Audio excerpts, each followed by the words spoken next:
I'm gonna sign some papers. Laura, yep. Thanks for coming. Thank you for having me. I reached out after like I was triggered. Right. This is my new thing. Triggered by one of your posts. So I figured rather than go to war on Twitter, which is my first reaction usually. Is F yeah, you. but see, it would have been a really like unsatisfying war because I would have seen that tweet and gone, not engaging. I have a hard time believing that anyone, like I'm always skeptical of the people that say, I don't care what people think. Oh, Because no, I don't think that's true. I just think that there's like, you pick your battles. I'm not going to sit and argue with somebody all day on social media. I used to, but now I have learned that it's really not worth my time or energy. Right. So that's what I just start out with, like, I don't need another war. Not that I'm in too many right now, but because of my... Not in too many, just a couple? Well, yeah, because... Well, I'm getting this... First, I'm thirsty for knowledge. Right. And it doesn't matter, I go through my phases. Sometimes, like a couple of years ago, I was thirsty for knowledge for the Bible. Right. Like the book, like why and where and how come and who edited this stuff. And so lately, I'm really, free speech is a huge one for me. This C-16 that came through with the transgender rights, being enshrined into the criminal code, the non-gender specific pronouns. And then Jordan Peterson came along, who is, wow, smart. But like, he speaks at a level that I have to listen to over and over because the words I understand, but it's just at a different level. It's not my level of communication normally. Okay. And provocative, like, oh yeah. Yeah. And I went to I see called him a moron on Twitter the other day. Yeah, and I mean we're all morons. We're all I think we're all struggling to incorporate our dark side. Right. We understand that we're not perfect, and we hate what we hate about ourselves. And we don't want to be that. And we're all striving to be better people. I think is the human condition. Except for the oblivious, of just they're shallow and they have and they just everything's cool. And I found it interesting. I went to see him yesterday because, well, first they canceled this free speech, and Faith Goldie, who I couldn't disagree with more. Right. A rebel, far right, Christian, pro-life, and I'm all cool with those opinions. In fact, I seem to be drawn to those people now because I want to learn. Right. Because I'm a lefty. Right. I mean, how many times have I run in elections? Right. Yeah. I'm pro. I think that a little bit of socialism is good for society. And without it, we're going to have like a whole group of people that come back into the system and cost us way more money. So let's take care of them first. Yeah. So but he said, don't make enemies unnecessarily and don't be provocative. Well, Jordan Peterson, have you seen your posts lately? Like the one about, this need for children and stuff like this. So anyway, he posted one the day before yesterday and said we wouldn't be having all these issues with sexual harassment and sexual assault if sex was still, in marriage only. Instantiated. Right. Right. And so I replied to him and I said, yeah, let's go back to the time when it was legal for husbands to rape their wives. Yeah, or have sex with children. Yeah. I mean, that was acceptable at one point. Yeah. So we're getting better, right? Yeah, I hope. And culture changes and times changes and things that are acceptable change. But I really feel that the pendulum has swung so far left now. Okay. That you have to be so careful. Like the self-censoring that's going on with reporters in the media, right, with the professors at universities, is really, to me, it's concerning because you shouldn't be afraid to teach horrific lessons or offend people. University is not a safe place. It shouldn't be a safe place. You shouldn't have to be worried about getting raped. But learning institutions generally have not been safe places. Right. Yeah. And so this culture of bubble wrap and protecting people and,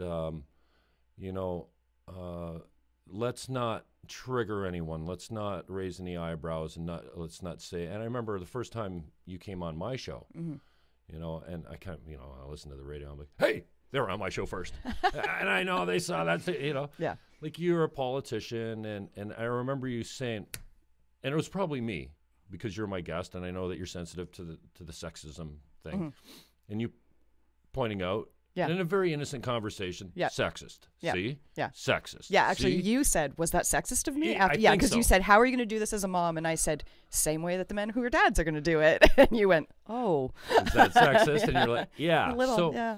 now, I told you this on the phone. Yeah. And I just, I don't know how else to put it other than I'm guilty of it as well. I feel like when I go out into the world today, I have these glasses on that are filtered. Right. And the filter allows me to be very aware of the left-right political divide, right, and how much bigger it's gotten, yeah, and how Trump, God bless him, I think he is a blessing in some way, because these things were always there, but he's boiled them to the surface, so now they're at least out in the open. Yeah, right? I mean, I guess there's something to be said for knowing what's we don't there. have more extremists than we ever had before. He's not growing them. Yeah. He's just letting them come out. And right. they're coming out on both sides, including ones like Madonna, right. who I used to respect like crazy. And then to stand there, and it just seems like, well, you're doing the same thing he's doing. You're just throwing hate back at him. So, right. So I try not to waste my hate on Donald Trump, So I see the left-right political divide everywhere. That's the lens that I'm guilty of seeing everywhere. And then I see I feel like it's a growing divide between men and women. Okay. And again, I think on both sides, you've got the Ben Shapiros, and you've got the factual feminists or the practical feminists, where and I kind of accuse that on the phone is like one of those people like me that goes out and sees feminism and oppression everywhere. Right, because it's everywhere. Because it is everywhere, Jim. But we also choose to see that, right? So I remember saying to my friend one time, regarding her son, I was saying, like, well, all I see is love, because that's what I choose to love. Now, I could have seen frustration all the time, right? But I chose to see love. So I think it's really a choice. So anyways, that's a preamble to, why I have you on the show, and I appreciate your time. So thanks for coming in. I want to, kind of turn the mic over to you as to, like, what are you up to? What's important to you? Where are you going? What are your short-term goals? I know you're Underdogs. Yep. Boxing is taking a long time to get off the ground. It has. So you're at the... So I'm co-host of the podcast, The Practical Feminist, which is the #1 podcast in Niagara. And we heard Twining talking about that all the time, and that's fine. That's the last thing I'm going to say about Trevor. I'm mad at you, Trevor. And I'm also the founder, president, and head coach of Underdogs Boxing Club, which exists because we wanted to bring the Shape Your Life program to Niagara. Shape Your Life is a recreational boxing program for women identified survivors of violence. So we couldn't find a home for it, so we opened a boxing club, because that's what you do. No, you actually can try and make a living from this? I don't know. I mean, I'm happy where I am. It's but not a nonprofit. Underdogs is a nonprofit. Okay, good. Yeah, right. It's a nonprofit. Okay. The Shape Your Life program is actually in partnership with the YWCA and funded by Ontario Trillium Foundation. And then we have for Underdogs proper, we have membership programs for everyone. So we're the first women-led boxing club in the Niagara region, but we have classes for everybody. All right. And so politically, yes, first time I had you on the show, you were actually at that time recently appointed. No, it was when they were arguing about whether they were going to appoint. Oh, okay. Well, I think you wanted a by-election. Right. I had you on a few times. Well, the last time I listened to you on my show was when you were sitting. Okay. And we were talking about how it was return laureate, not re-elect laureate, because I hadn't been elected. Yeah. Well, yes, I kind of had, no. but not. I mean, I didn't win the election. Yeah, it would have been disingenuous to say re-elect. Right.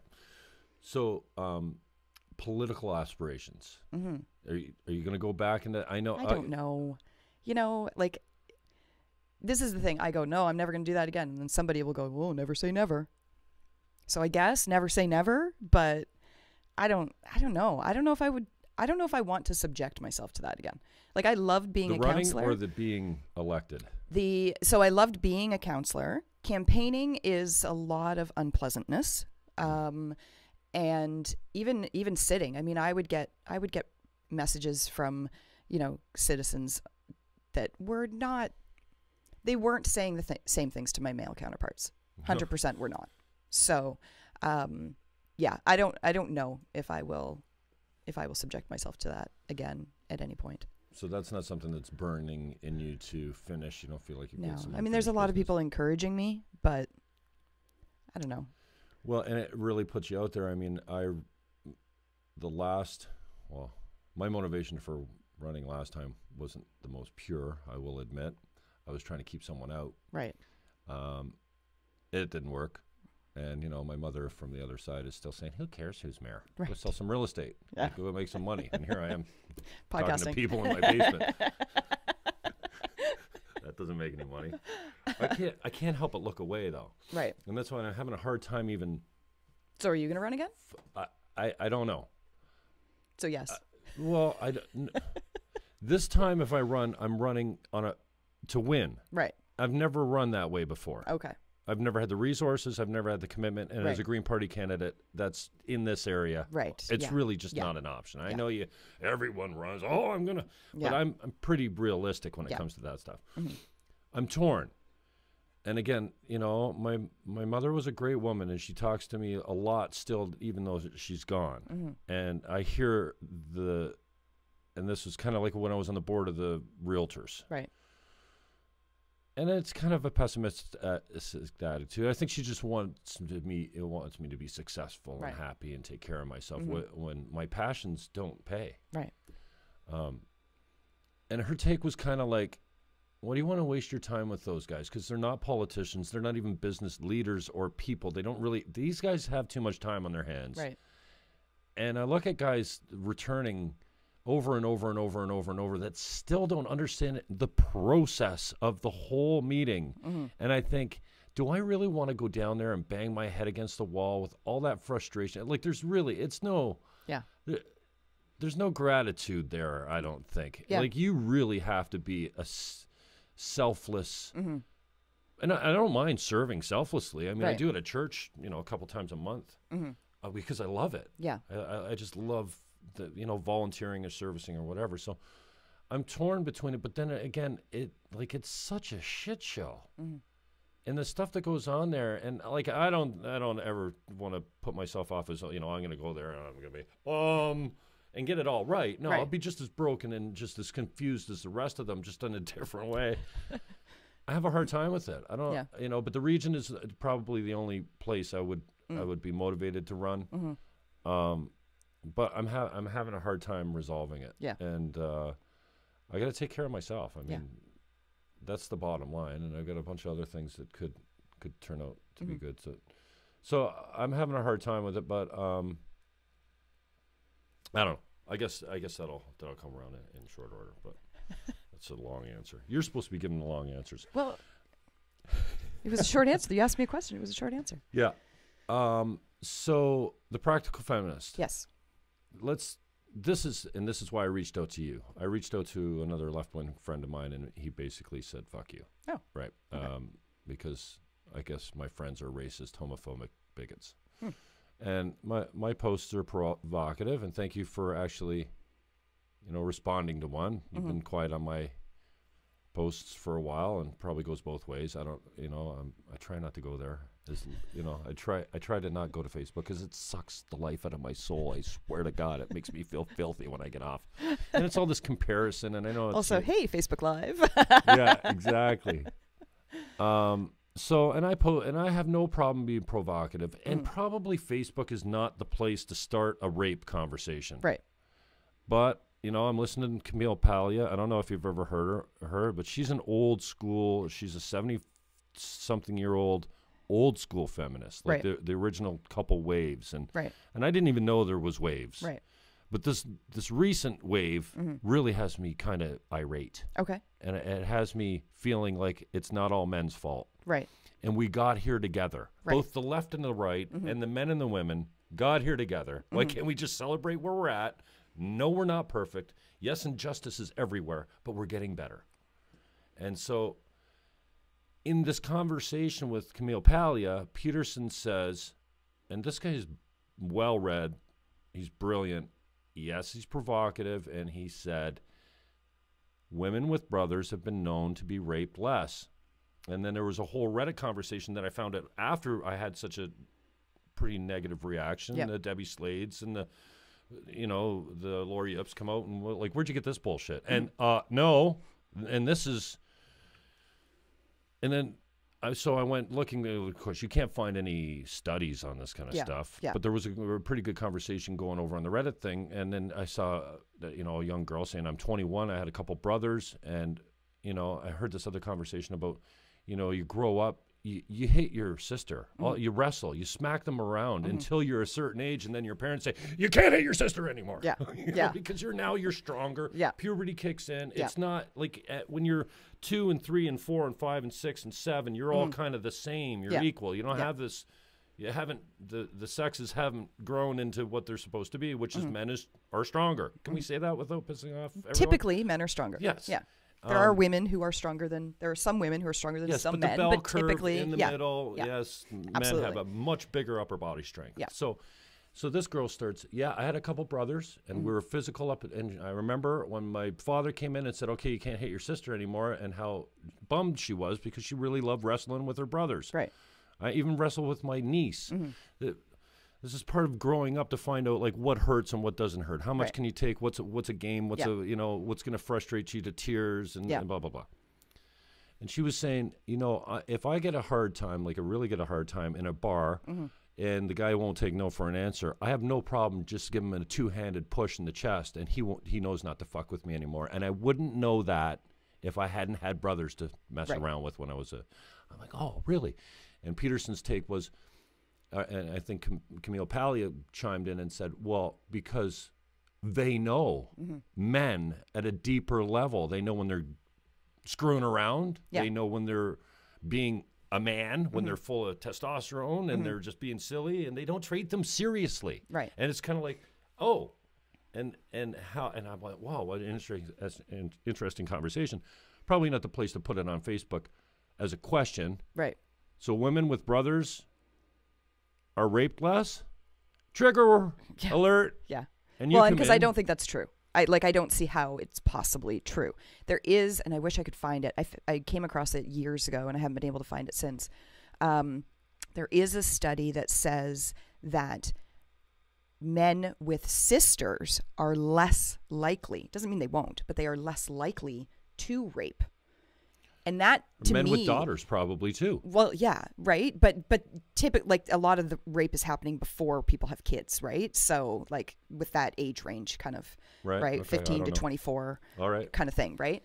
But the men with sisters are less likely to rape, or boys with sisters are less likely. That makes sense to me because because it's terrible and it drives me crazy. But also, if it works, then I don't see why we don't stop. Why we don't keep using it? There's that idea that, think of your mother, sister, like all of those things. And people say, yeah, but just think of her as human. Absolutely. Just think of her as human. But if the tactic that works is the one that says, what about your sister, daughter, mother, then use that. Right. So how can you have it both ways then? How can you be offended by saying women with brothers, or, if that triggers you? Mm-hmm. Oh, I wasn't offended by it. Or let's call it sexist or whatever. Mm-hmm. Then it's this. How can you have it both ways? Because it's the same kind of conversation. Okay, so men with sisters are less likely to rape, but what we can't see the other end. Well, I guess the opposite end could be true. I guess it could be. And you're not going to have study. We're never going to be able to study this and have an actual stat that says it. But it's reasonable to think that if women grow up with brothers, then they will understand men better than women that grow up without brothers. Don't you think? Maybe, right? But I don't know that necessarily... Like at a deeper level, too. Like a really intimate... I just don't know that it necessarily protects them. right? then it may So, not. yeah, that's the might- thing. So, Jordan Peterson saying something like that, it could be true, but I'd like to see And you're never gonna where find he the got it stats from, on kind of thing, right? So, because this is also the same guy, like I said earlier, that said, oh, well, we wouldn't have sexual assault and sexual harassment if sex was still sanctified in marriage. Well, you're wrong. Like, Yeah. Well, you also, and then I'm not going to pull up, but you have to really read those tweets yeah, over and over to really, okay, so this is, and I'm guilty of it too. Sometimes you hear or comprehend something very different than actually the words on the, Right. and we know this between men and women. I'll say to my friend all the time, no, that's not what I said. No, you did. No, because I have a memory for what comes out of my mouth mostly. right. And what I said is this, and this. So, well, that's not, it doesn't mean what you heard. Right. So we have a hard time, and I think that we're more easily offended than we ever have been, it seems. Maybe. I I don't mean, know where it that might be comes that we're from. more aware of what is offensive, right? So even when you talk about universities being safe places or not being safe places, right? That you should be able to teach horrific things and that sort of thing. I don't entirely disagree with you. But at the same time, what about those students in the classes that maybe that horrific thing that's being taught impacts them and then their ability to learn and feel welcome? Because if you don't feel welcome in the classroom, you're not going to learn as well. You're just not going to. Yeah, but how does teaching how Mao killed 50 million people Right. not make you feel welcome? Right. Yeah. I mean, Yeah. and I think, if we spent more time teaching responsibility rather than our entitlement to rights, Right. maybe we'd be more responsible. And I think, why this Jordan Peterson seems to be so popular right now, especially with men, is because what his message is basically speak truth. And his message is for everyone. I think women are getting a message from him too. And if you've listened, his university lectures are all over the internet, and they're not sexist, homophobic, intolerant lectures, or he wouldn't still be at the U of T. Right. There's, in fact, the hundreds of hours of lectures that he's got online, I challenge you to find anything that's intolerant and not based in fact or philosophy. He's a clinical psychologist, psychology. I lost my train of thought. Now, it just, I wonder, like, where are we drawing the line on the safe place? You know, the idea is if we taught more world religions, we would understand each other a little bit more. You know, if we knew about Hinduism and Islam, and so I'm interested what you think are the conversations that we're not having, or we're having very badly, that need to happen so that we can move forward. Like Peterson talks about the Christians and the Muslims. This is a huge fucking deal right now. Yeah. You know, it doesn't matter if you're Muslim or Christian. There is an ideological butting of heads here. And without understanding and without teaching it through grade school and up through university, and we're not. No. Then we have some serious issues. So I think that's, based on his idea that, terrorism's only going to get worse if we don't solve this with a conversation. And I come from the school of thought of that everything can be solved with a conversation. And so my filter is the left and right political divide, and I think Trump's helped to really put a light on it. I don't know if it's my imagination or I'm still a feminist, but it's become a dirty word for me. I don't want that, and that's why you're here. So why has it become a dirty word for you, though? Well, because I think there's a lot of false narratives. Okay. Like the wage gap. Okay. Okay. Oh man, we're gonna disagree. And I'm fine with that because I want to learn, and that's why Right. you're here. I'm not saying I'm right. Right. But what I'm saying is what I'm hearing is a false narrative. It's like Black Lives Matter, okay? Cops are not going around killing black people. In fact, the stats say that they're not. If you look They at are. No, black people are killing black people, and most of the criminals that are armed tend to be in the States, tend to be black. Okay, A so great that disproportion of may them. be true, but cops are killing black people at a higher rate per capita than they are killing other people. It's not true.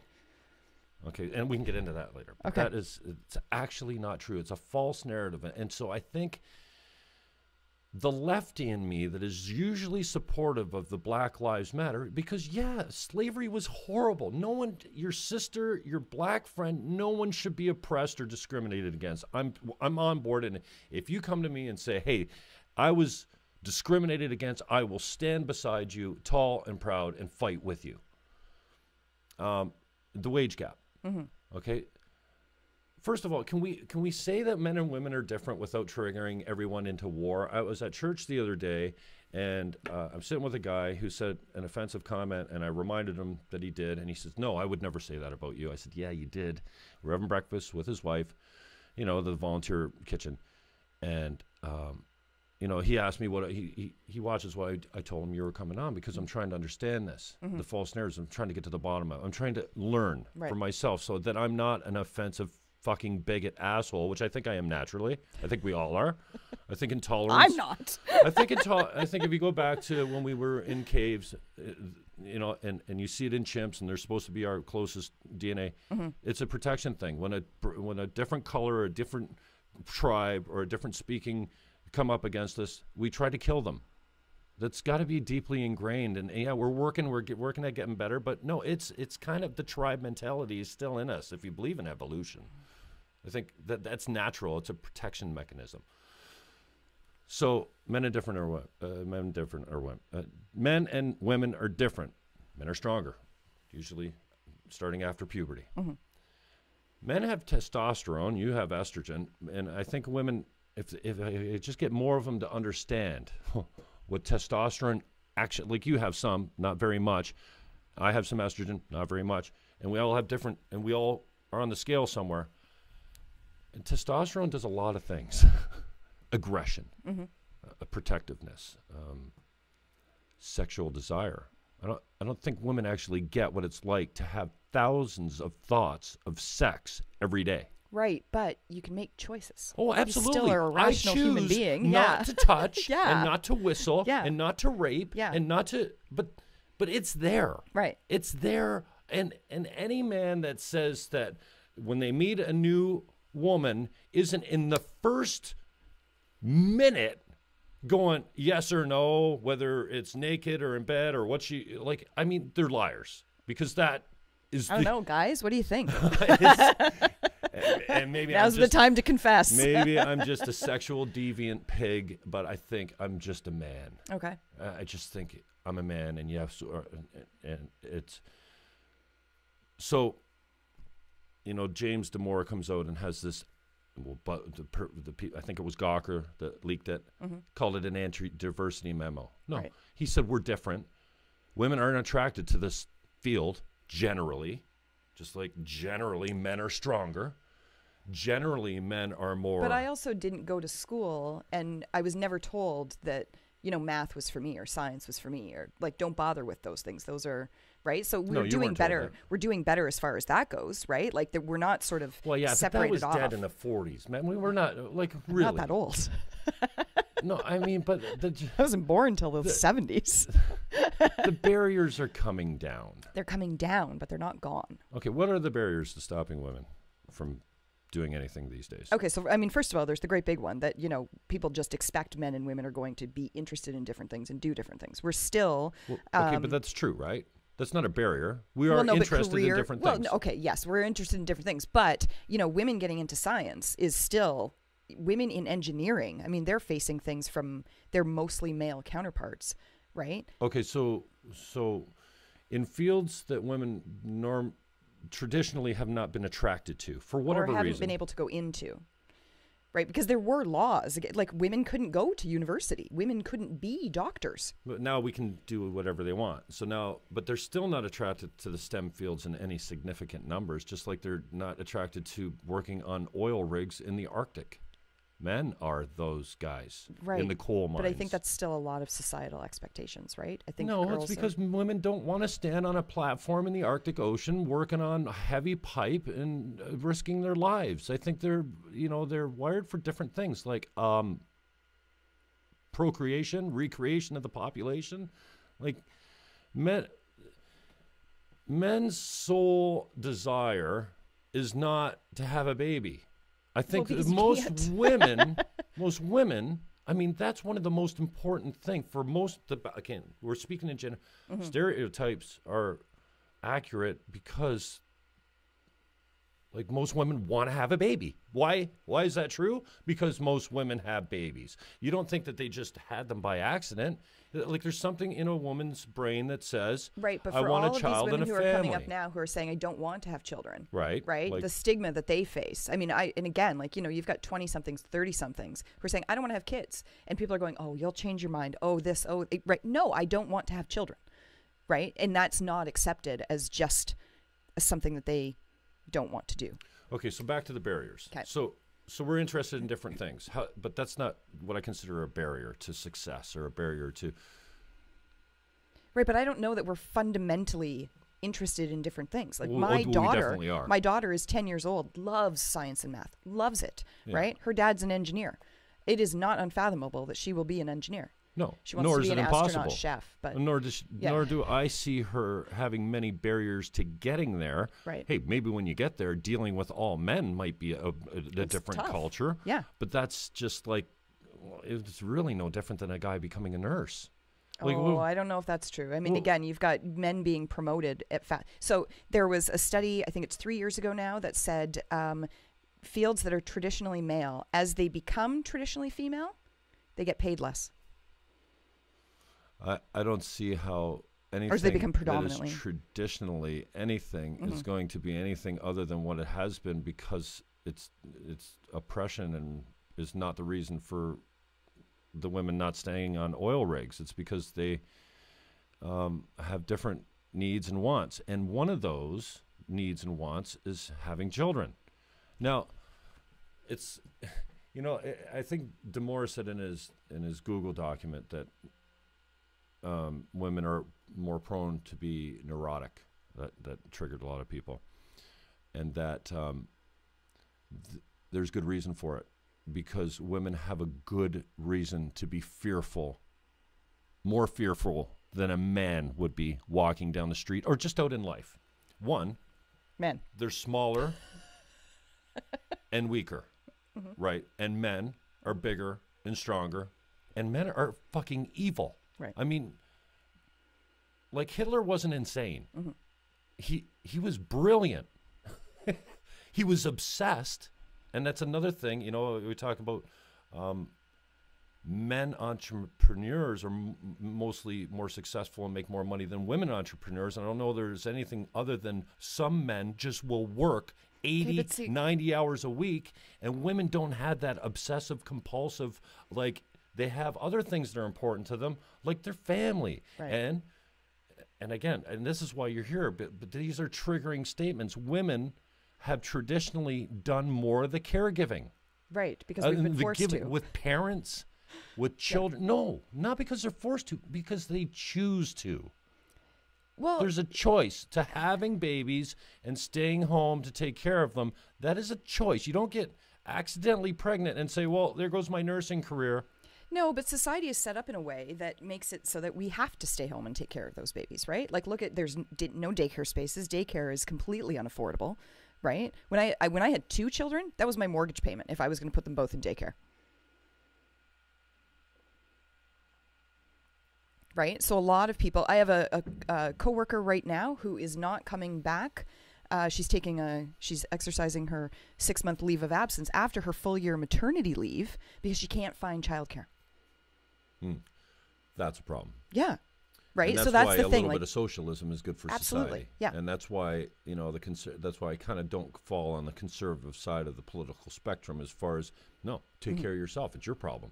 Make more money then. Right. So that you can have more money for daycare. And so because women tend to be paid less, like when I was with my ex-husband and I was pregnant with our first child, he would have happily stayed home, right? But he was making so much more money than I was, it didn't make sense, right?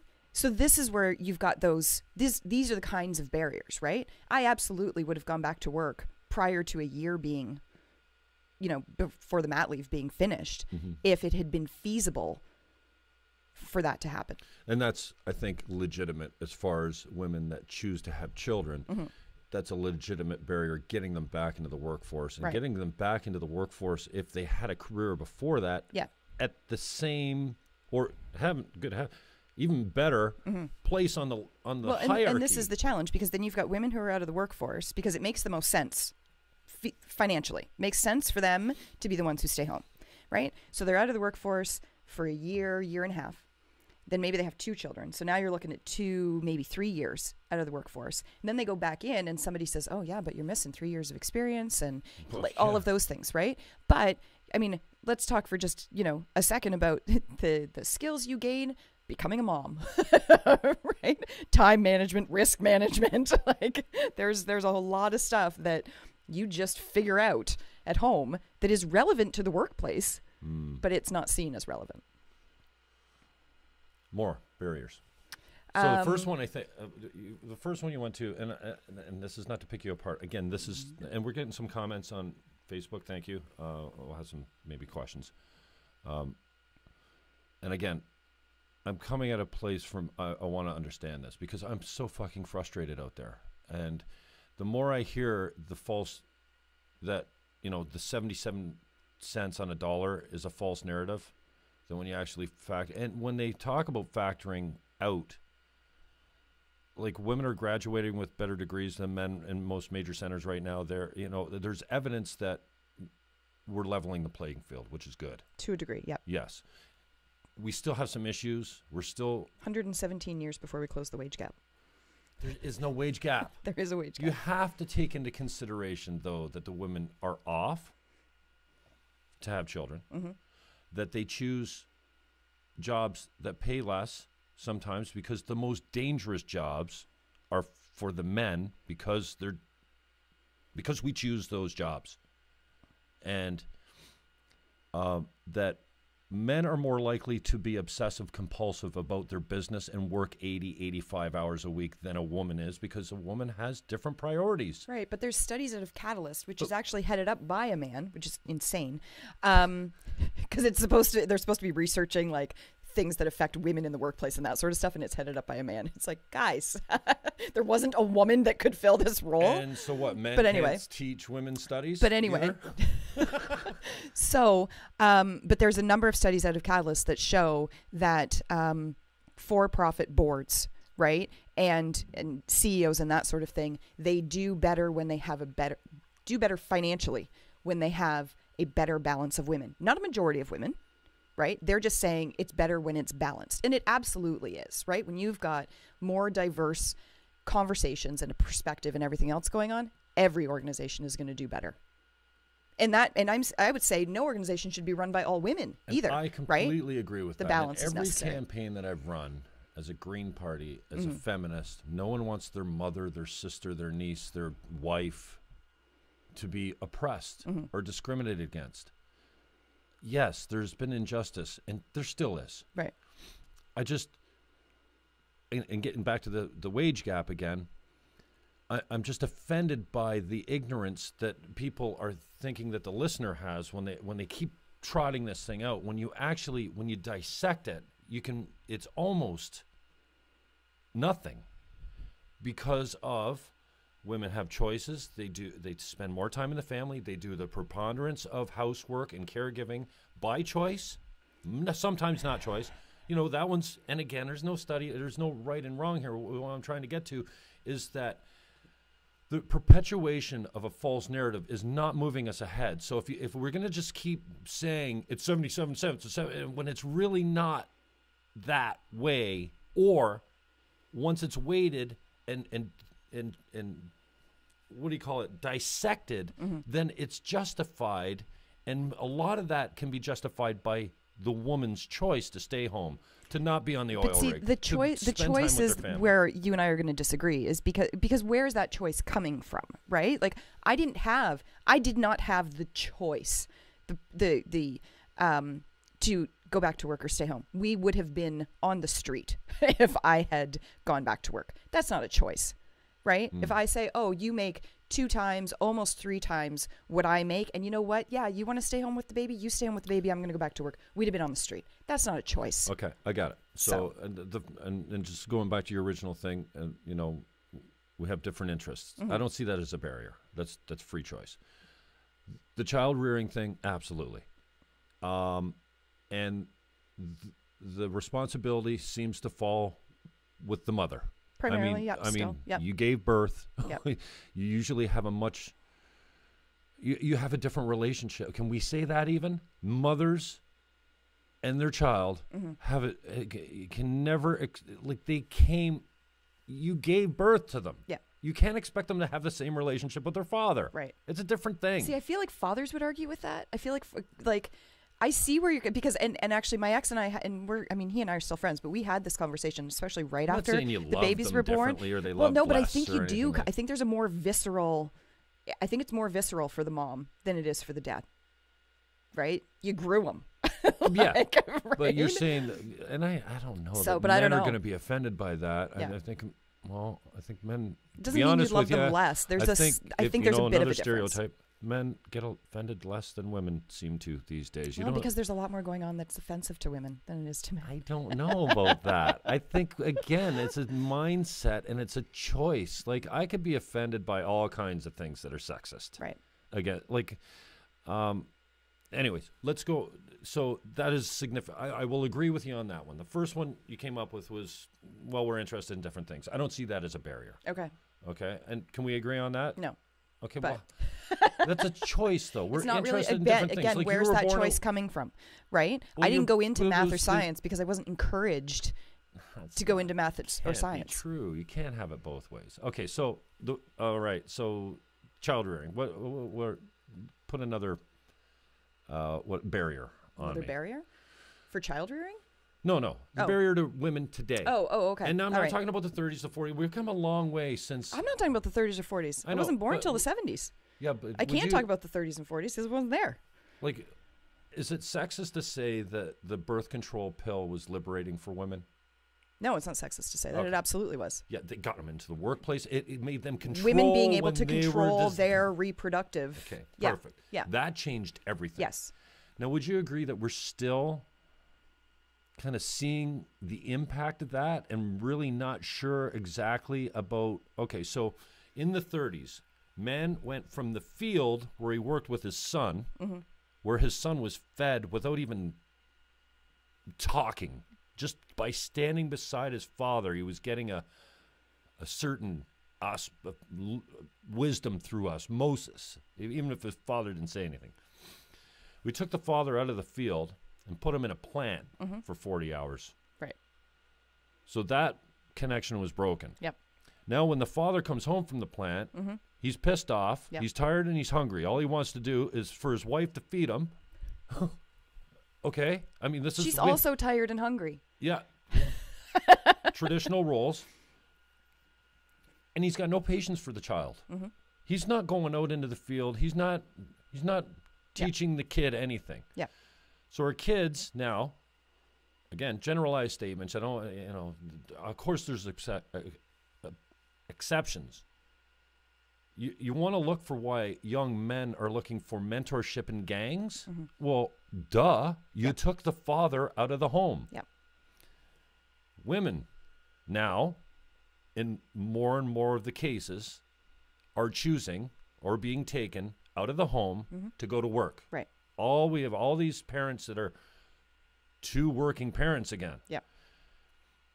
We're having more women come into roles that weren't traditionally for women. We have more women coming into politics, more than ever before. Yep. Still not enough, but more Still than not ever before. enough. And in every campaign, I said if we had more women, we would have better policy. Yeah. But that's it's the sexist balance too. No, it's not. By saying all women think the same. No, not all. And Okay. that's But that's what you're saying when you say if we had more women, we'd have better no, policy. It's No, because I'm they saying all if we think the had same. more balance, we'd Right. have better policy, right? There are women in the world who I do not want representing me. Right? Absolutely. I mean, you can probably think of a couple off the top of your head that you go, nope, Laura wouldn't want them to be in power. Right? There are men and this is the thing. This is, you see it frequently where there is a woman who has just absolutely horrific views politically. And then some guy will go, oh yeah, but feminists should be voting for her. And we all go, no, she's terrible. We're not saying any woman is better than no women at all. Right? That's ridiculous. But balance is better. So are you for quotas, for gender parity? You know, when No, the Green I've never Party been came in, for quotas. I mean, the Green Party... And Canada doesn't have a quota system.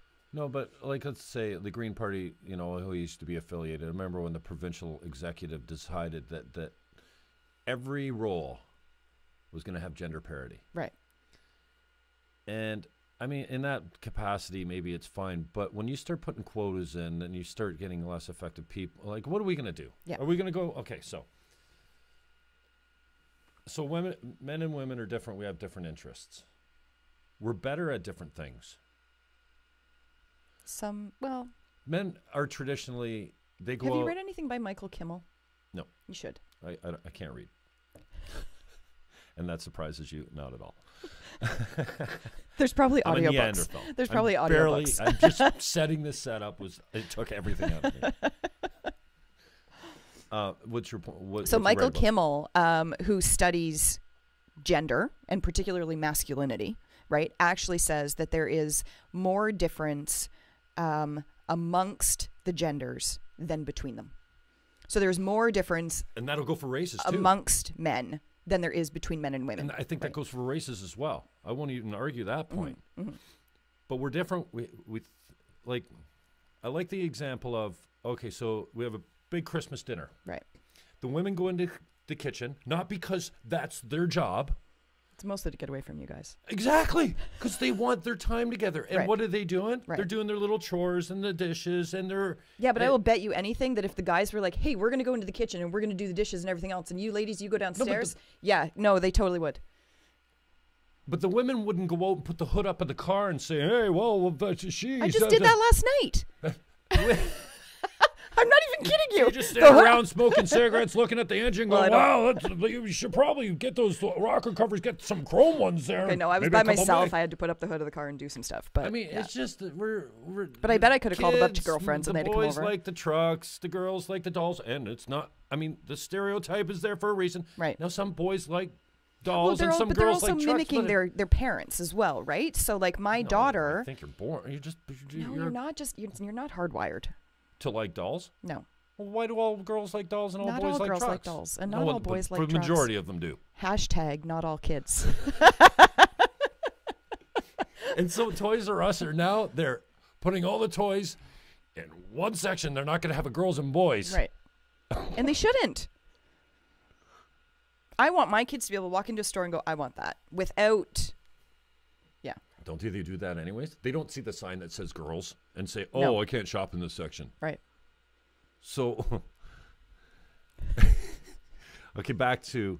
I didn't say I was going to make this easy on you. No, and learning is not never easy. And I come into this with an open mind from the standpoint that I want to understand better. But I want you to be open to what I've considered to be, you know, Ben Shapiro. God bless him. I couldn't disagree with him less.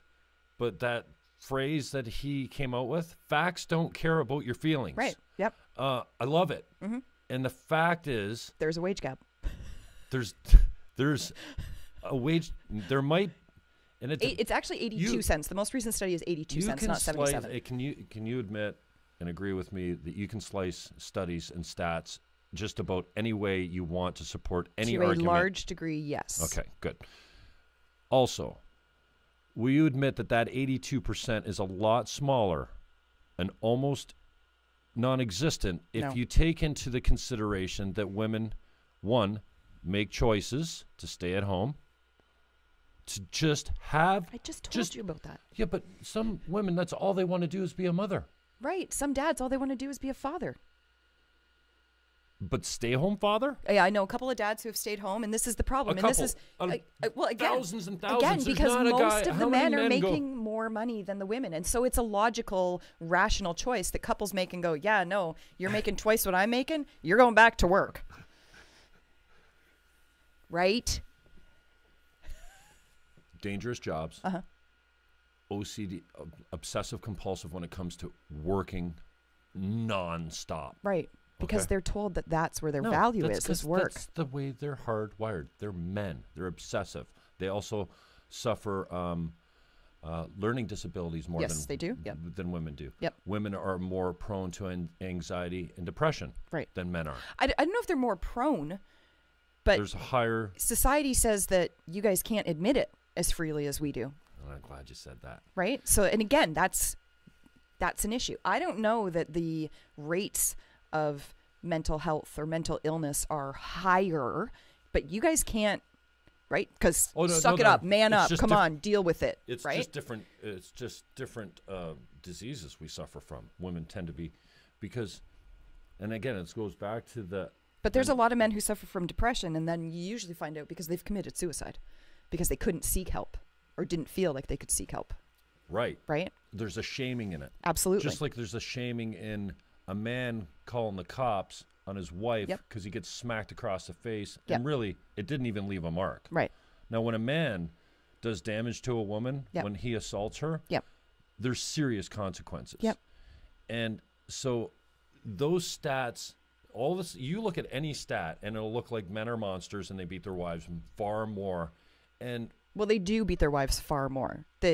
Men are more violent with women than women are with men. That's right? Again, not true. No, it's true, but I don't think that the gap that is there is as large as it actually is. Do you know what I'm saying? Right? Because men can't. Because men and women both understand and agree that if a woman hauls off and does, unless she's using a weapon, she's really not going to do that much damage to her. Well, maybe not, but you will not find. Well, it's true because they're not as strong. They're not as strong. Here, let me. No, yeah, you could hurt me with a weapon, but a man is much. We have clubs. Like my club is a lot bigger, and where it comes from, and you might have a better technique and whatever. But again, technique's not going to matter when. The bell curve. Men are far more powerful. Yep. And they're sicker. Right. When they lose their mind. There's no bringing them back for a long time because they're men, because of testosterone. So, I heard a theory that really interested me, like the rape theory, that women actually are more violent in domestic relationships, but because of the stigma and because of the impact, there's not as big an impact when a woman is violent and loses her mind on her husband. The husband usually doesn't get hurt and usually doesn't call the cops. So those stats can really be, I'm not saying, and who cares who beats? Well, I mean, nobody should be beating anybody. No, but it happens because we're fucking animals. Right. Look at the chimps. I think it's interesting, and I'm learning all the time. Chimps practice organized war. They don't have religion. They kill all the men.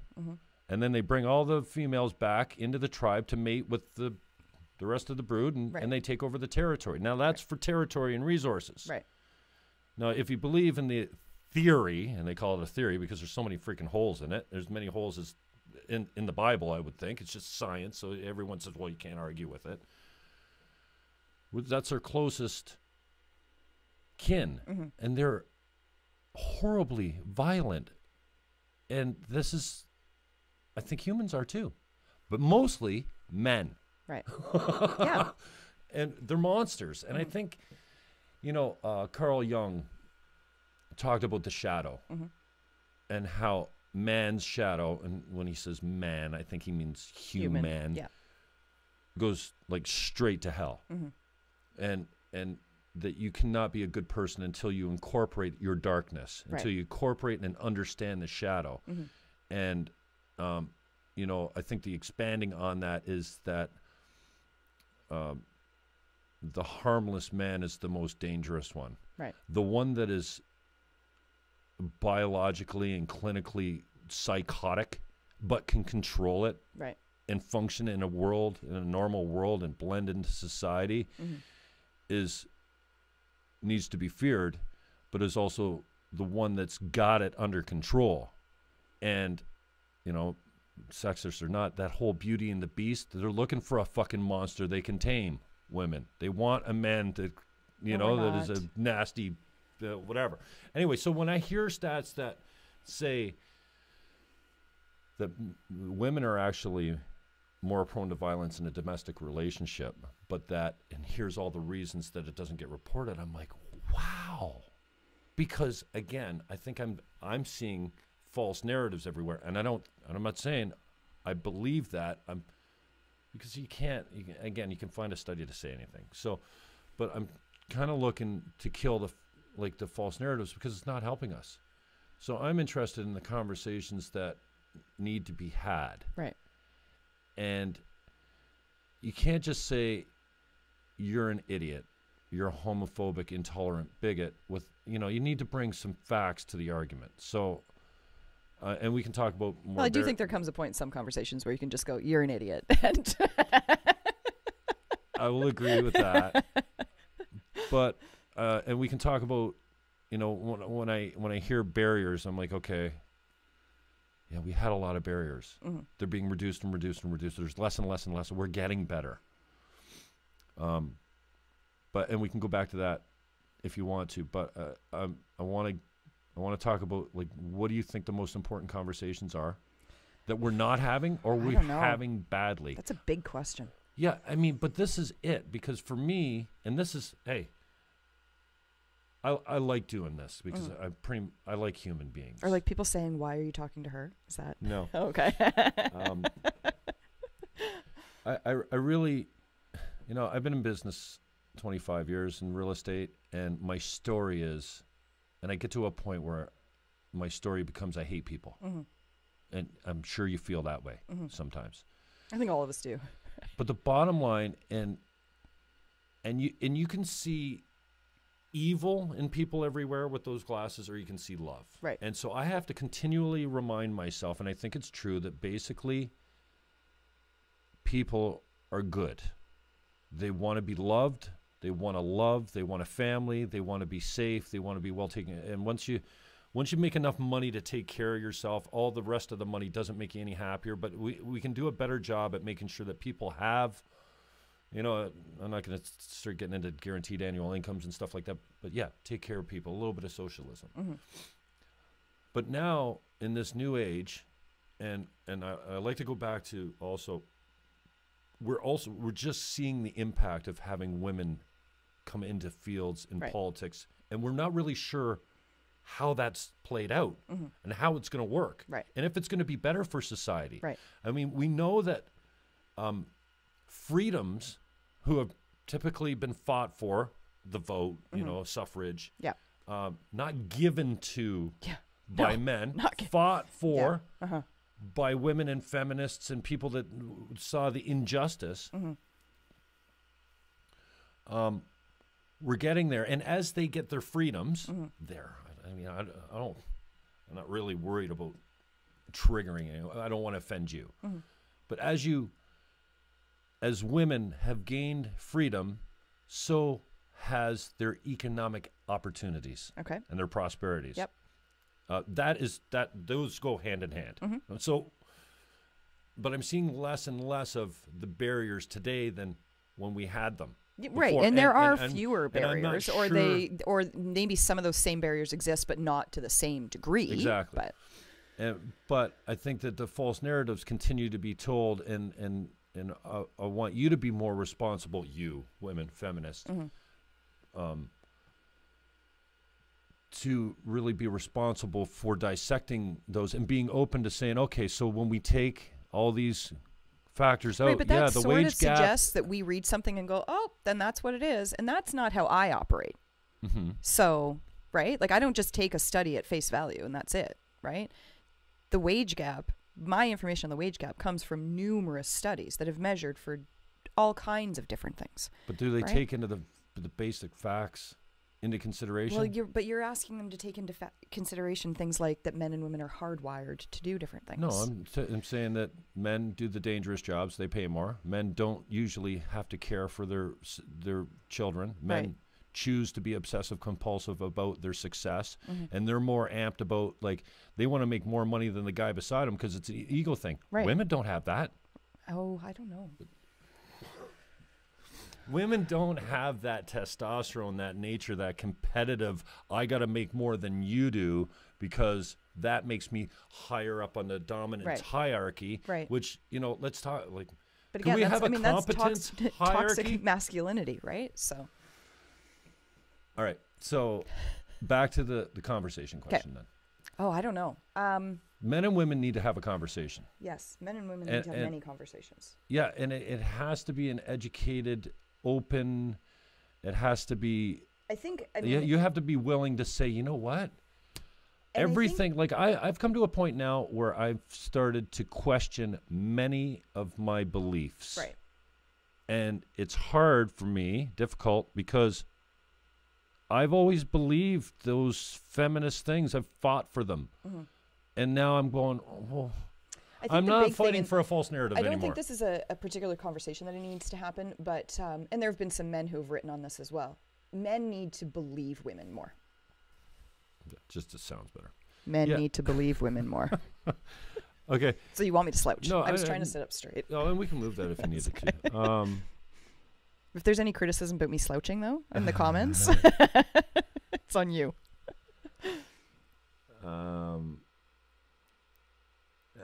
Right. There have been a few men who have written and said, you know what? They're right. Like when my wife or, whomever, whatever woman it is that's in their life comes home and says this or that, I immediately think, oh, she's overreacting, or, oh, that can't be true. Or, men don't trust women's experiences.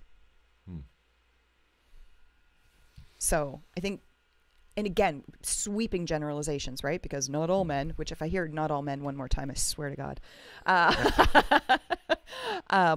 But hearing us would be a huge start, right? And understanding that we are experiencing the world in a different way, typically, than you are. Absolutely. Right? So. Okay, and that's fine. But what's the conversation that we need to have? The conversation? Like, for the left and right,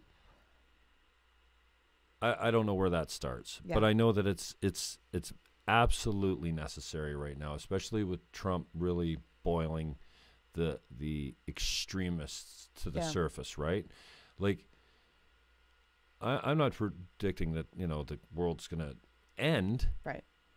But we have some serious concerns about getting along, about understanding each other. The sexes are never. I don't care how old you live to. Right. Men are never going to understand women. Women are never going to understand men. We're different creatures. We're different. I think that saying that men and women. Oh, anyways, going back to my conversation at church, my friend elbows his wife and says, "What do you think, honey?" And she says, "I stopped listening when he said men and women weren't equal." I said, "But we're not." Now, why is that a trigger? Why does that have to be the place where we shut down? Because what do you mean by that, right? Well, Men we're and women different. We're not equal. Now, should we have equal opportunity? Absolutely. Equal outcome? Absolutely not. If a man and a woman are just as well qualified, you don't pick the woman because she's a woman. Yeah, you do.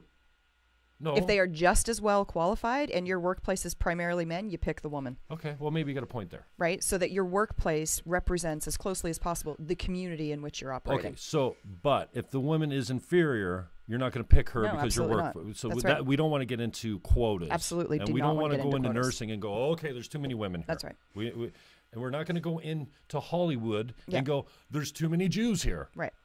I think the races kind of have a proclivity to go into certain businesses too. Can we say that some races are better at some things than others? No. Some races are more athletic than others? No. Why can't you say that? Because it's racist. But so it's not sexist to say that the nurses are mostly female. It's not sexist to say it because it's true. Okay. So if one... Doesn't mean it's right, but it's true. No.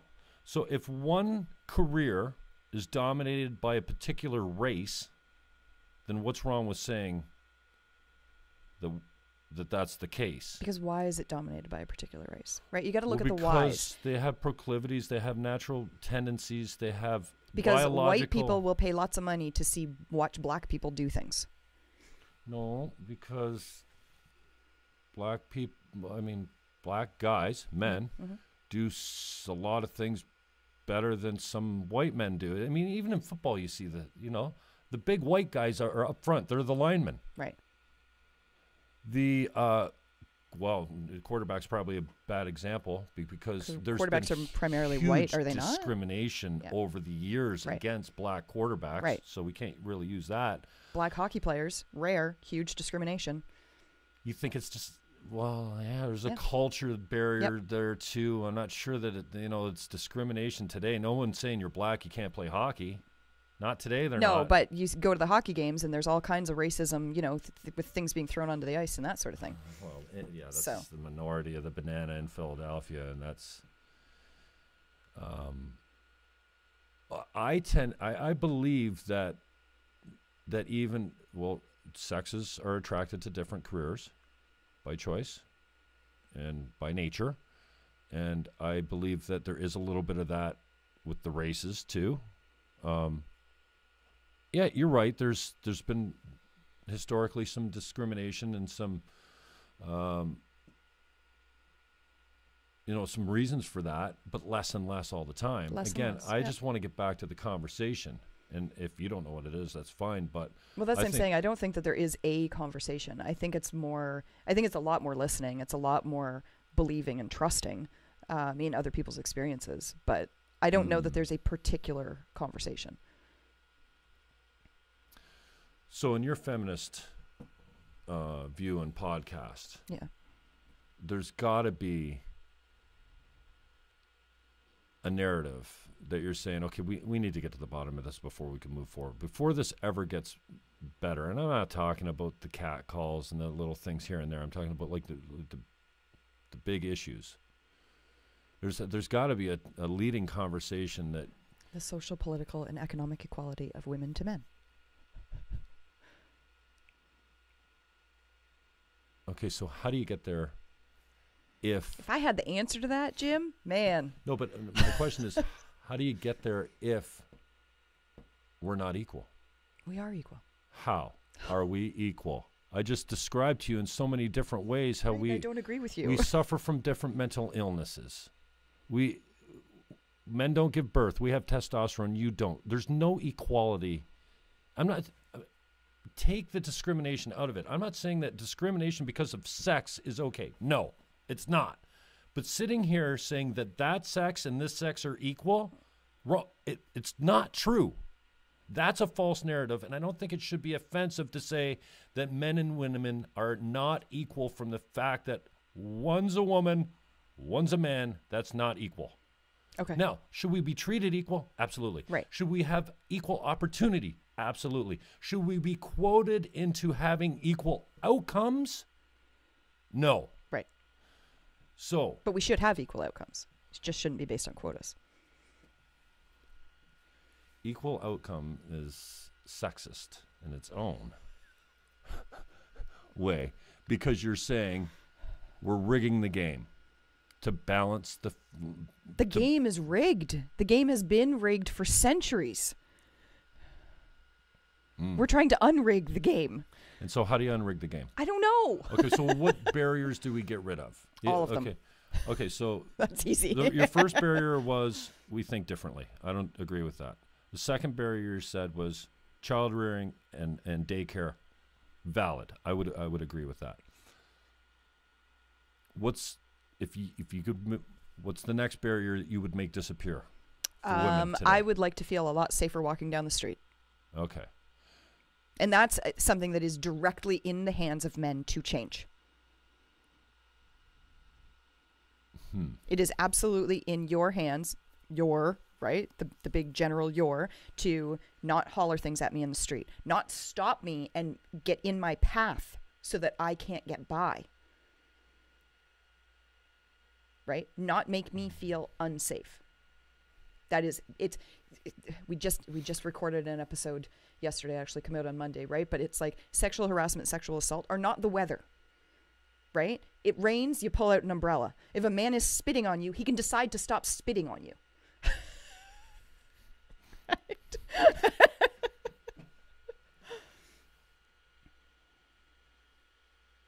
I had a conversation with a friend yesterday who said, I'm afraid to walk after dark. We shouldn't be. But the reason that we are is because we're taught from young children, and this is the crazy thing, right? Our own fathers are saying to us, I know what boys are thinking. You stay off the streets at night, right? But then when things do happen, when we get harassed or assaulted, those same people say, oh, come on, that didn't really happen.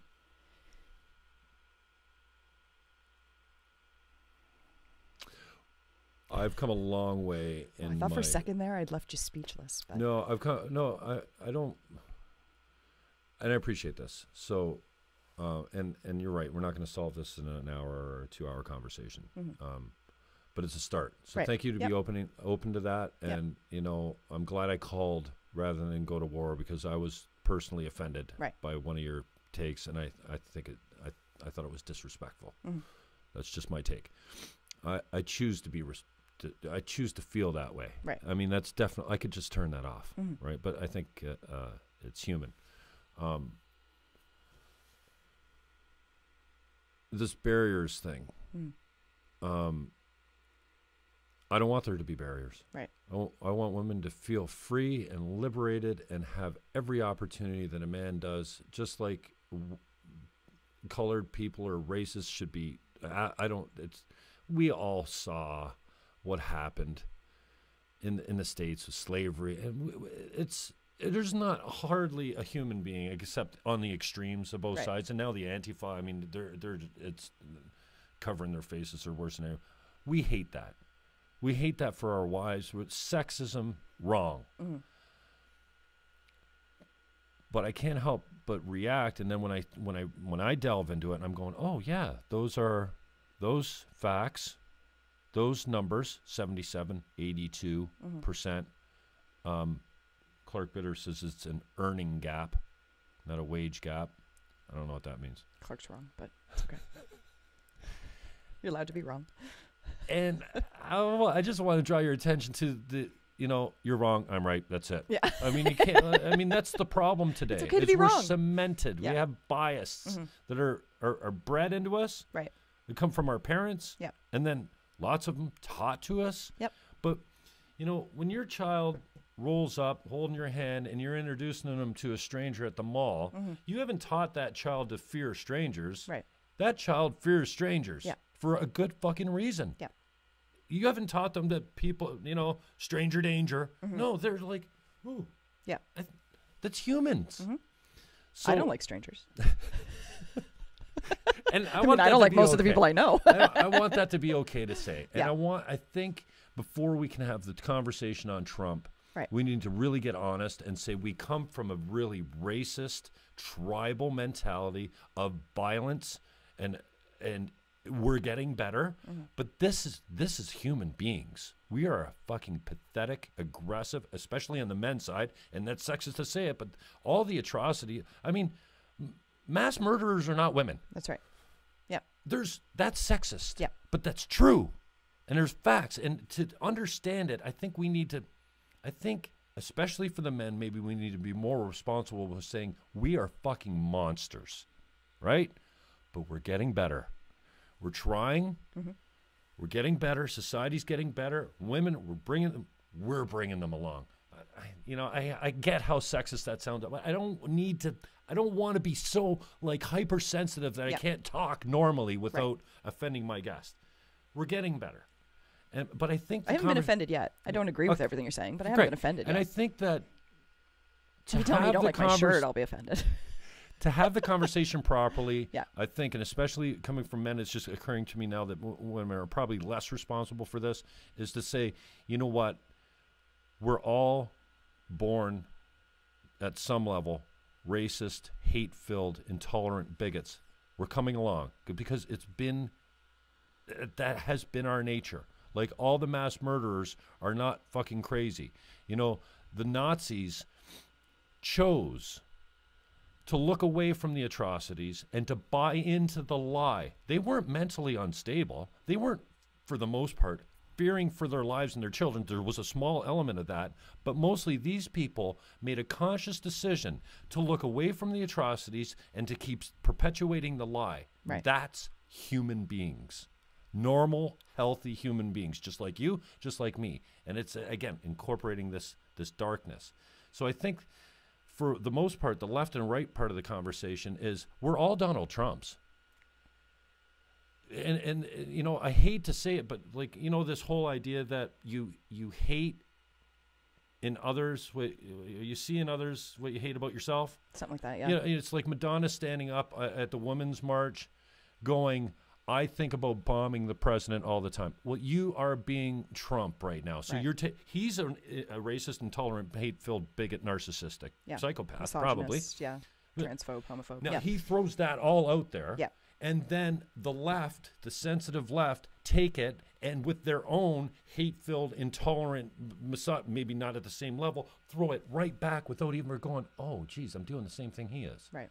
So I think for me, and that's just why we're talking, because I want to find in my small little circle that I'm doing here, you know, I think that starting the conversation by saying, you know what, our tendencies are pretty evil and they're pretty ugly, but we're getting better. I don't know how to start that conversation with the men and women. Right. I want to be able to say that it's okay that we're different. It's okay that we have different interests. It's okay that the men want to go out and pop the hood on the truck and look at the engine. And it's okay that if women or girls wanted dolls and decorating and fucking, that's okay. I think that's where part of this conversation starts. Right. But it's also okay if we flip that. If the women want to go out and pop the hood and smoke cigarettes and talk about the engine, and the men want to go into the kitchen, absolutely. Let 'em. But the bell curve is stereotypes we have them because they're... Well, because the women have always gone into the kitchen and the men have always gone out to the car. But the problem is the people on the extremes right. Have this really loud voice now. Mm-hmm. And for most of us in the middle, we're going, shut the fuck up. Like, you guys, like the Antifa, the far left right now, I'm a left-leaning socialist pinko. Right. But they piss me off now. And now I'm looking at the right going, and then the right's now saying, oh, no, free speech. I don't care what you say. Right. You know, when Greg Miller and I get into a discussion on Facebook about, the pro-lifers with their graphic images. Right. And then bro rolls up with no shirt and something on his, and he stomps all their signs down. Mm-hmm. To me, that's assault. Okay. Just like if I spit on you or I kick your car. Right. Right? Yeah. And Greg's like, more of this. I'm like, okay, wait, more of what? More assault, less free speech? Oh, I get it. Mm-hmm. Like, he's a lefty. Right. And he's a social justice warrior from the standpoint, and God love him. Like, the animals and the people that don't have voices need someone to stand up and take their side. Mm-hmm. I didn't take his pamphlet at the parade, but when it comes down to that, I'm like, okay, so free speech is convenient. Right. And it's only when when you agree with it. Right. Like, I don't get that. Yeah. If you're not in favor of free speech, you disagree with. You're not in favor of free speech. And he calls me snowflake. Right. Peter Secor deleted me on Facebook last night. Right. Because he won't engage in a conversation. He told me 3 times he's got an obsession with my ass. Take your head out of your ass, blow it out your ass. Right. This is not a conversation. We're talking about one Niagara and how Brian Haidt, please give it up. It's over. It's dead. It's never going to pass. Pete's like, it'll happen. I'm like, well, here's why it won't happen. Mm-hmm. I'll blow it out your ass. I'm like, well, thanks. This is what we do. Yeah. And so, Greg Miller, if you are in favor of free speech for the pro-lifers, you hate women. I don't get that. It's a bit extreme. Yeah. Yeah. Like, that's... Do I think that they should be able to be out there with their signs with graphic images? No, because I don't think that this should be an issue at all. So because of their religion, basically, they feel, and as a Green Party member, I always said, we're pro-life. Mm-hmm. Abortion is a bad fucking end for everyone involved. Right. Unwanted pregnancies is a worse end. Unbelievable. A society still doesn't treat a single...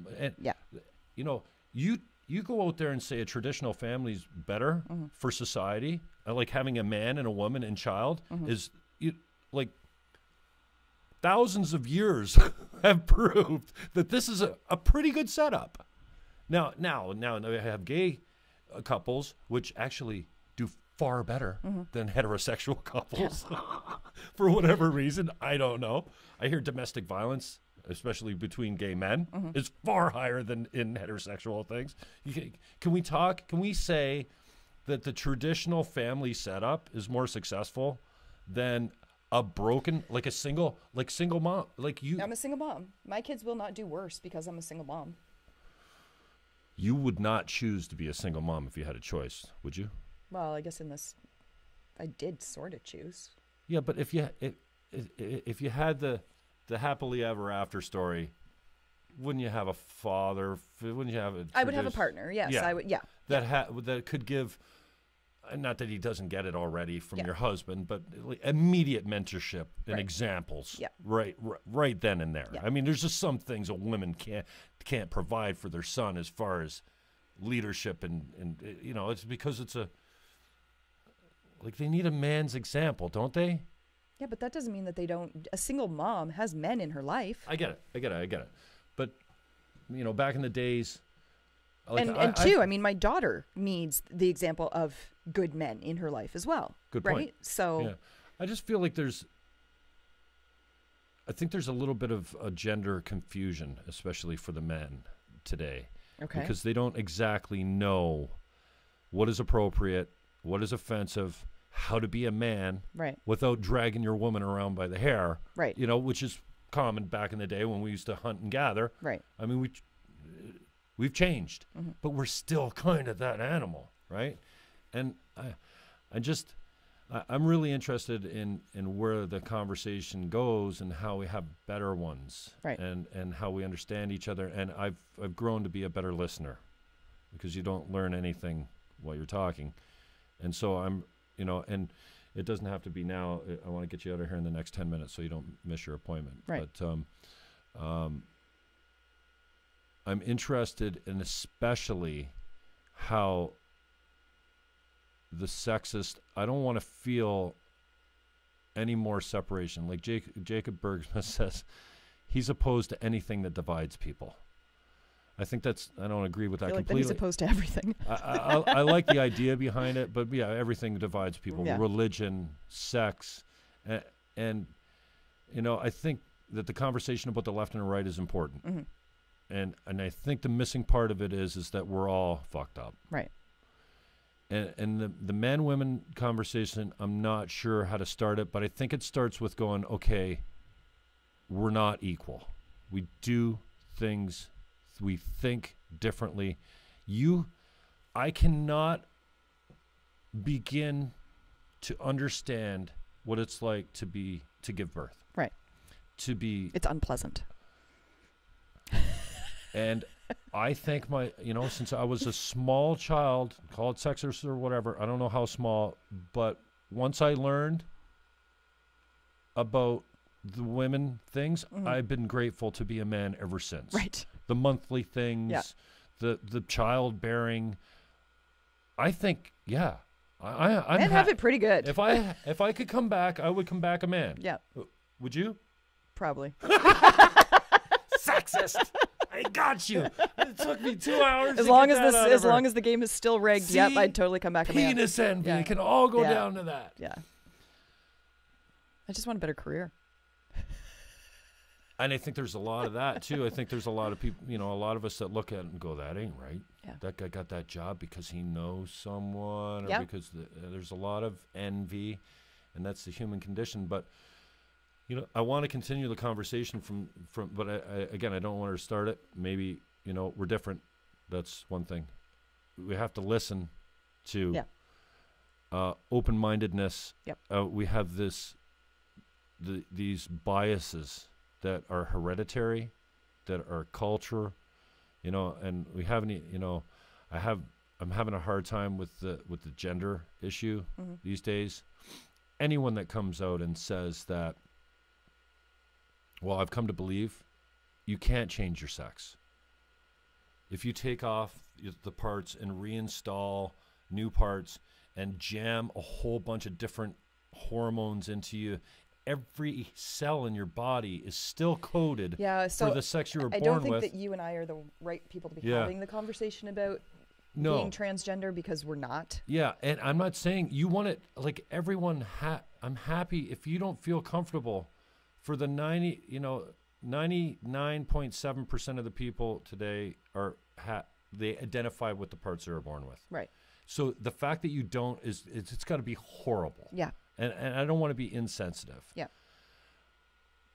But also, when the liberals trot out a 10-year-old Charlie who wants to transition to a girl, right? I can't even begin to understand what. Well, and that's the thing. Like, I don't think child. you and I can even. But I mean, we have laws. Yeah. You can't tattoo your body until you're 16. Right. But they're going to force this child into a female puberty. I have a huge. I don't understand. I want to understand it more. Right, but see, when you talk to people who are transgender, they also talk about they knew, and that sex and gender are different, right? But they knew. I would like to learn how that is. Which we don't have time for. And I'm not the expert on that, so. But they knew when they were small children, right, that they didn't identify as a boy, that they felt more comfortable, right, as a girl. All of those things. I think there's a much higher chance that there's a very low percentage of people that are feeling transgendered and not just gay. I mean, right. There's well, sexuality and gender are also completely different things, right? But I mean, I know some people who are transgender, and I have a friend whose son, born a girl, 5 years old, identifies as a boy. And when they talk to him about it, he says, "Yeah, I just forgot to tell you."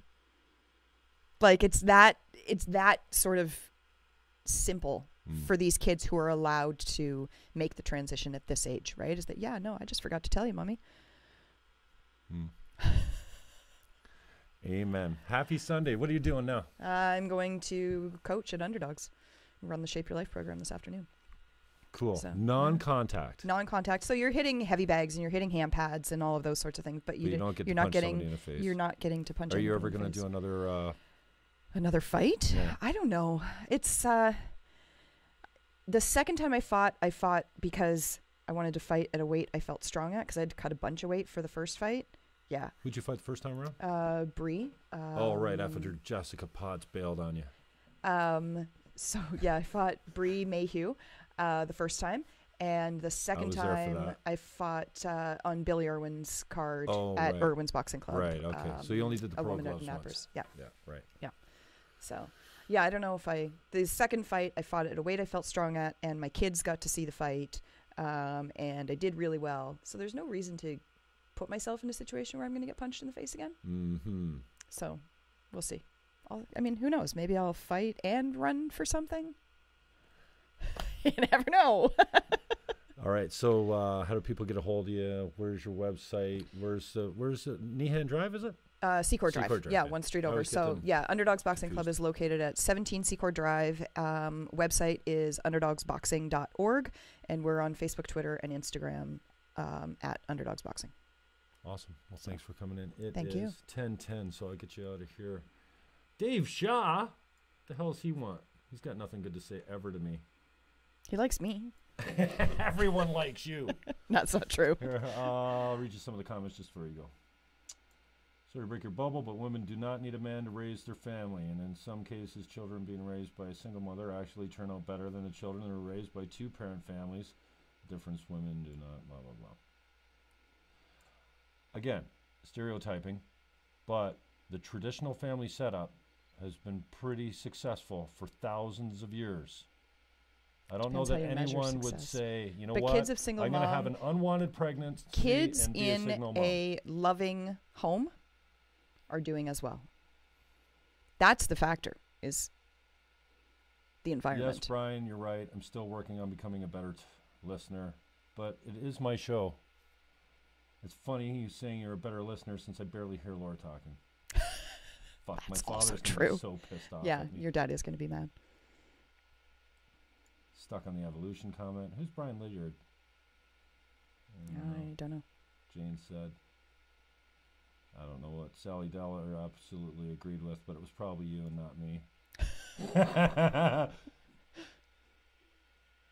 Not being equal does not mean one is better than the other. Absolutely agreed. Okay. There are just differences. Right. Differences are okay. And that's, I think, where we need to start. Yes, we're different. And it's okay to say we're different. We have different interests. We think differently. And you can't possibly know what it's like to have testosterone. I mean, I don't want to know what it's like. It's Actually, not I'm going right. to rethink my. It's not right. Rethink my it answer makes to coming you back. have the worst. Right. I'm thoughts. standing by that. There's more difference amongst men and amongst women than between them. And you know what? USS Ash Boo Schultz said it greatest the other night, just before he covered Gord Downey. Mm-hmm. He says, I want to celebrate one thing here that we all have in common, a heartbeat. And if we fucking just spoke about fuck the races, fuck the sexes, we're humans, and we have more in common as humans, regardless of the race or the sex, than we have more in common than we have differences. Yep. Absolutely. And I think that's where it all starts. So, anyways, we got some good comments there. I'm not going to go through them all, but a few people still logged in. Thank you, Facebook Live. We'll put it up on the Jim Fannon Show podcast later on. Check out The Practical Feminist.